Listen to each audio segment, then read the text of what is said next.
Assalamualaikum warahmatullahi wabarakatuh. Apa kabar anak-anakku? Alhamdulillah, kita bisa bertemu lagi di pembelajaran PAI dan Budi Pekerti. Dan kali ini kita akan membahas berpikir kritis, objektif, dan seimbang. Mari kita awali pembelajaran ini dengan berdoa bersama. A'udzu billahi minasyaitonir rajim. Bismillahirrahmanirrahim. Raditu billahi rabba wa bil islami dina wa bi Muhammadin nabiyyan wa rasula. Rabbi zidni ilma warzuqni fahma. Rabbi shrah li sadri wa yassir li amri wahlul 'uqdatam min lisani yafqahu qawli. Amin. Semoga ridho Allah senantiasa bersama kita. Anak-anakku yang kami banggakan, dalam Al-Quran terdapat ayat-ayat yang memerintahkan manusia untuk menggunakan akal, merenung dan memikirkan atas penciptaan Allah, baik yang ada di langit dan bumi maupun yang ada di seluruh alam semesta. Di antara ayat Al-Quran yang menerangkan tentang hal tersebut, yaitu Quran Surat Ali Imran ayat 190 dan 191. Mari kita baca bersama. A'udzu billahi minasyaitonir rajim. Bismillahirrahmanirrahim. Inna fi khalqis samawati wal ardi wa ikhtilafil laili wan nahari la ayatin li ulil albab alladzina yadhkuruna Allaha qiyaman wa qu'udan wa 'ala junubihim wa yatafakkaruna fi khalqis samawati wal ard.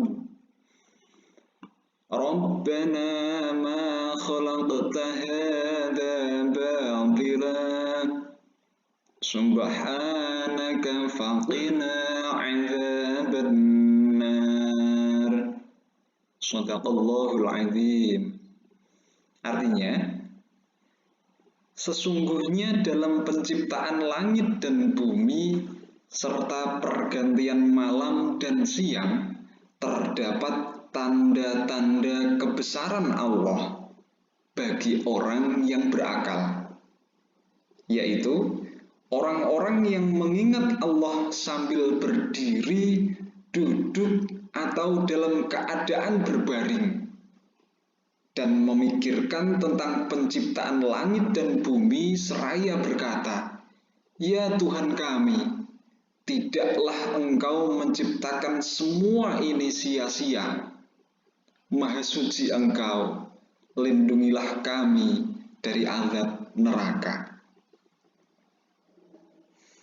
Anak-anakku yang kami banggakan, pada Quran Surat Ali Imran ayat 190 dijelaskan bahwa tatanan langit dan bumi serta dalam bergantinya siang dan malam secara teratur sepanjang tahun menunjukkan keagungan Tuhan, kehebatan pengetahuan dan kekuasaannya.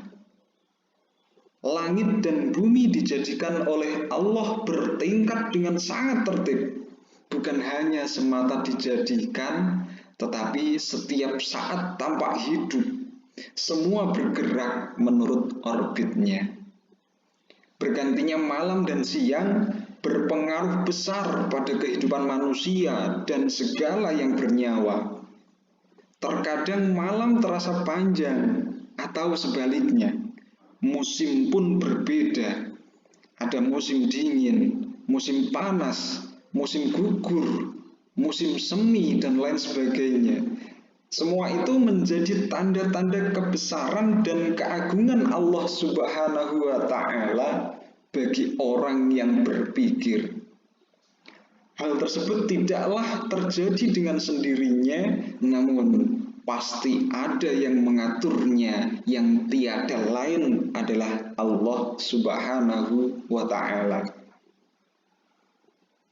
Sementara Quran Surat Ali Imran ayat 191 memberikan penjelasan pada orang-orang yang cerdas dan berpikir tajam, atau yang disebut dengan ulil albab, yaitu orang yang berakal selalu menggunakan pikirannya, mengambil ibrah, hidayah, dan menggambarkan keagungan Allah. Ia selalu mengingat Allah atau berzikir di dalam keadaan apapun, baik di waktu ia berdiri, duduk, ataupun berbaring. Ayat ini menjelaskan bahwa ulil albab ialah orang-orang baik laki-laki maupun perempuan yang terus-menerus mengingat Allah dengan ucapan atau hati dalam seluruh situasi dan kondisi. Anak-anakku yang dimuliakan oleh Allah Subhanahu wa Ta'ala, dari penjelasan tersebut dapat kita ketahui bahwa objek zikir adalah Allah, sedangkan objek pikir ciptaan Allah berupa fenomena alam. Ini berarti pendekatan kepada Allah lebih banyak didasarkan atas hati, sedangkan pengenalan alam raya didasarkan pada penggunaan akal, yakni berpikir. Akal memiliki kemerdekaan yang luas untuk memikirkan fenomena alam, tetapi ia memiliki keterbatasan dalam memikirkan atas kekuasaan Allah Subhanahu wa Ta'ala. Oleh karena itu, anak-anakku, sangat tepat sabda Rasulullah SAW yang diriwayatkan oleh Abu Nuaim melalui Ibnu Abbas. Tafakkaru fil khalqi wala tatafakkaru fil khaliq, yang artinya berpikirlah tentang ciptaan Allah dan janganlah engkau berpikir tentang hakikat penciptaannya. Hadis riwayat Abu Nuaim. Hadis tersebut, anak-anakku, berbicara tentang salah satu ciri khas manusia yang membedakannya dari makhluk yang lain. Manusia adalah makhluk yang berpikir. Dengan kemampuan itulah manusia bisa meraih berbagai kemajuan, kemanfaatan, dan kebaikan. Namun anak-anakku, sejarah juga mencatat bahwa tidak sedikit manusia mengalami kesesatan dan kebinasaan akibat berpikir. Karena itu, Rasulullah SAW menghendaki kita, kaum muslimin, untuk memiliki budaya tafakur yang akan bisa mengantarkan kita kepada kemajuan, kemanfaatan, kebaikan, ketaatan, keimanan, dan ketundukan kita kepada Allah Subhanahu wa Ta'ala.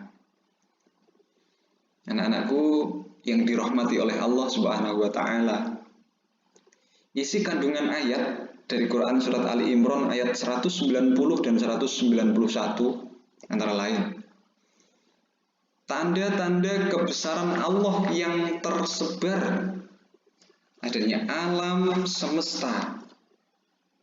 Hal ini harus dijadikan sebagai media berpikir oleh umat Islam, sehingga menghasilkan hikmah, manfaat, dan maslahat. Keteraturan pergantian siang dan malam bukan pergantian biasa saja tanpa ada tujuan dan faedah, karena ia merupakan salah satu tanda kebesaran Allah Subhanahu wa Ta'ala yang membutuhkan akal untuk memikirkan. Tanda kebesaran Allah hanya dapat dipahami oleh orang yang memiliki akal sehat dan nurani, atau yang kita sebut dengan ulil albab. Hamba yang selalu mengisi waktunya untuk mengingat Allah dalam keadaan apapun, selalu menggunakan akal pikirannya dengan berpikir kritis, objektif, dan seimbang sehingga maslahat untuk orang banyak. Semua ciptaan Allah mempunyai manfaat. Segala pemikiran yang dilakukan oleh ulil albab menimbulkan kesadaran diri bahwa semua ini bersumber dari Allah Subhanahu wa Ta'ala dan menimbulkan ajakan terhadap diri sendiri dan pihak lain agar semakin dekat atau taqarrub kepada Allah Subhanahu wa Ta'ala. Sehingga jika pemikiran seperti ini diterapkan, akan mengantarkan pada keselamatan dunia dan akhirat, sekaligus terhindar dari kesengsaraan hidup di akhirat, terjauhkan dari api neraka. Kemudian anak-anakku, sikap yang mencerminkan pengamalan ayat tersebut. Yang pertama, berusaha memahami Al-Quran dan hadis dengan baik dan benar. Yang kedua, bersikap kritis dan objektif dalam memahami fenomena alam, sehingga mampu menemukan manfaat, faedah, dan maslahat dari tanda-tanda kebesaran Allah yang ada di alam semesta. Mengedepankan pikiran yang kritis terhadap problematika yang muncul sehingga tidak menimbulkan keburukan bagi orang lain. Kemudian bersyukur kepada Allah, menggunakan akal pikiran, qalbu, dan nafsu kita secara seimbang. Dan yang terakhir, mengingat Allah dalam setiap kondisi, baik dalam keadaan senang maupun susah, kaya maupun miskin, suka maupun duka, dengan menjalankan segala perintahnya dan meninggalkan larangan-larangannya. Demikian anak-anakku, pembelajaran kita kali ini. Semoga bermanfaat untuk kita semua, dan mari kita tutup dengan doa kafaratul majlis. Bismillahirrahmanirrahim. Subhanakallahumma wa bihamdika asyhadu an la ilaha illa anta astaghfiruka wa atubu ilaik. Assalamualaikum warahmatullahi wabarakatuh.